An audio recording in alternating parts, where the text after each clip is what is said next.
ओम काली। सभी हिंदू धर्म प्रेमी भाइयों बहनों को मेरा हृदयपूर्वक ओम काली। गांधी के मामले में अपशब्द बोलने के लिए मुझ पर FIR दर्ज हुई।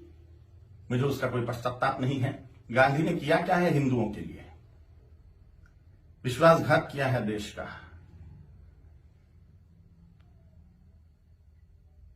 14 वोट प्रधानमंत्री पद के लिए सरदार वल्लभ भाई पटेल जी को थे और 1 वोट भी नेहरू को नहीं था, तो भी नेहरू को प्रधानमंत्री क्यों बनाया? और ये वंशवाद की जड़ फैलाने वाले ये गांधी ने पूरे के पूरे कांग्रेस के अन्य प्रतिभाओं का खच्चीकरण कर दिया, अन्य प्रतिभाओं को कुंठित कर दिया। एक वंश गांधी नेहरू वंश का ही बोलबाला करने लग गए। सरदार वल्लभ भाई पटेल के हाथ में अगर तब प्रधानमंत्री पद गया होता था तो भारत अभी सोने की चिड़िया बनता था, भारत अभी जगतगुरु होता था, भारत अभी चक्रवर्ती सम्राट होता था, अमेरिका से भी बड़ी पावर भारत बन जाता था। यह महान विश्वासघात भारत की जनता के साथ में गांधी ने किया, इसलिए मेरे हृदय में तिरस्कार है गांधी के प्रति। हिज हाइनेस श्रीमंत ज्योतिरादित्य सिंधिया जैसे महान प्रतिभाएं कांग्रेस में थी, है, लेकिन इस गांधी नेहरू वंशवाद के कारण उनको व्यवस्थित कार्य करने का मौका ही नहीं मिलता। इस वंशवाद के जनक गांधी हैं, इसलिए गांधी नेहरू खानदान के वंशवाद के जनक हैं, राष्ट्र के जनक नहीं, इसलिए राष्ट्रपिता नहीं है। मैं नहीं मानता, कोई माने उनकी इच्छा। दे दी हमें आजादी, बिना खड़क बिना ढाल, साबरमती के संत तूने कर दिया कमाल। ये गाना लिखने वाले को 100 जूते मारने चाहिए। भगत सिंह, सुखदेव, राजगुरु, चंद्रशेखर आजाद, सुभाष चंद्र बोस, इन लोगों ने जो त्याग बलिदान किए, फांसी पर लटक गए ये लोग, इन्होंने कुछ नहीं किया देश की आजादी के लिए, ऐसा इनका बोलना है ये गाना रचने वाले का। इतने सारे महान क्रांतिकारी, स्वतंत्रता सेनानी जिनको फांसी दी गई, उसमें 80% सिख लोग हैं,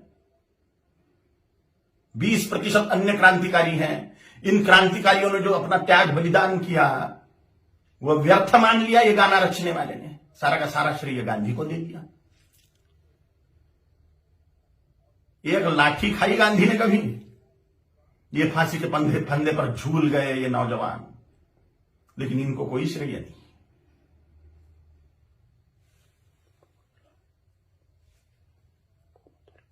सुखदेव, राजगुरु, भगत सिंह जी की फांसी गांधी रुकवा सकते थे, लेकिन नहीं रुकवाई जानबूझ के, इसलिए तिरस्कार करता हूं मैं गांधी का।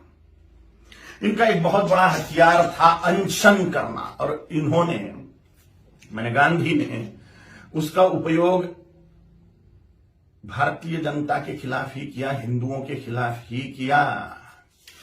बोला था कि बंटवारा मेरी लाश पे होगा, मजहब के नाम पर जो बंटवारा हुआ पाकिस्तान बांग्लादेश का, वो मेरी लाश पे होगा, ऐसा गांधी बोलते थे। लेकिन जब बंटवारा हुआ तब गांधी जिंदा थे, और बंटवारे के समय जो दंगे हुए, लाखों करोड़ों हिंदुओं को, सिखों को काट डाला गया उसमें, और लाखों करोड़ों हिंदुओं को मार के उनकी लाशें भेजी गई। लाखों हिंदुओं को, 27 लाख हिंदुओं को मार डाला गया एक ही दिन में, डायरेक्ट एक्शन डे के दिन, जिन्ना के द्वारा। और पाकिस्तान में से जो ट्रेनें आ रही थी वो लाशों से ही भरी हुई थी, महिलाओं के और पुरुषों के, बोरे के बोरे भर के महिलाओं के स्तन काट कर भेज रहे थे वहां के लोग। सामूहिक बलात्कार करी हुई महिलाएं, उनकी लाशें, उनके स्तन बोरों में भर के। और यहां गांधी अनशन कर रहे थे कि 55 करोड़ रुपए दो पाकिस्तान को। जब सिख लोगों ने दंगे से पीड़ित होकर कड़कड़ाती ठंड में मस्जिदों का आश्रय लिया, तो उसके लिए अनशन पे बैठ गए गांधी कि इनको मस्जिदों से बाहर निकालो, मुसलमानों को मस्जिदें सौंप दो। नफरत करता हूं मैं गांधी से, इसलिए भी। पाकिस्तान बांग्लादेश को जोड़ने वाला कॉरिडोर मांग लिया मुसलमानों ने कि भारत को और खाया जाए। गजवाए हिंद के तहत भारत को मुसलमान बना दिया जाए। तो पाकिस्तान और बांग्लादेश को जोड़ने वाला कॉरिडोर, हजारों वर्ग किलोमीटर का कॉरिडोर, इसके लिए गांधी अनशन पे बैठने वाले थे। के शासन को वो दे देना पड़ता था और भारत फिर से बढ़ जाता था। स्वातंत्र वीर सावरकर जी ने गांधी के सामने जातीयवाद तोड़ने की बात कही कि वर्णवाद, ब्राह्मण क्षत्रिय वैश्य शूद्र, यह वर्णवाद और हजारों जातियों में बटा हुआ जातीयवाद, इसको तोड़ दो और हिंदुत्व की धर्म ध्वजा के नीचे सारे हिंदुओं को एक कर दो। तो गांधी ने इसके लिए ये बात नहीं मानी।